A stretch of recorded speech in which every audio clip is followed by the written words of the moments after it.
In this example, we have a punch tool that has an issue catching onto the hammer and pushing it back. So right here you can see as we push, it's not catching onto the hammer and it just pushes very easily, and that should not happen. And if we continue to push, it never fires. So the way to fix this is, first you unscrew the front, and then you take a look at the kind of pin and the screw setup.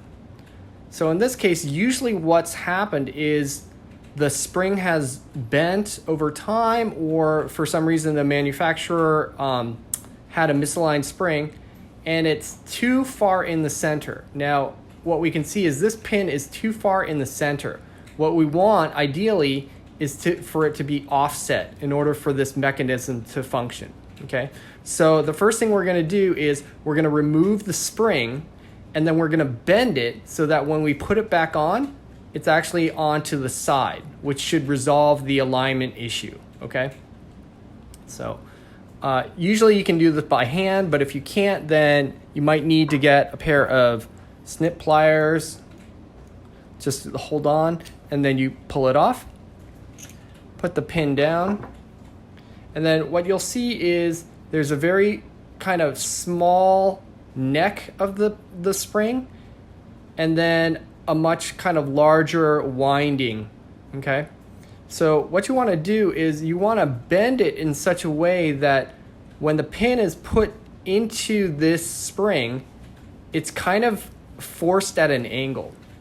So what I'm going to do is, let's say I have my smaller end over here, I'm simply going to bend it just at the first kind of spiral. Okay. And just see if that tweak is enough to offset our pin.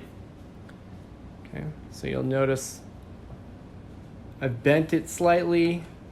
Let's put our pin in, and ideally it's going to be closer to the side of the spring, kind of not directly in the center. So we'll see if that tweak is enough. Otherwise, we might have to bend it just a little bit further. Put this back on.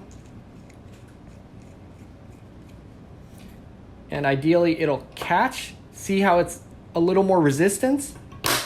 And then it fires. Catch, more resistance, and then it fires.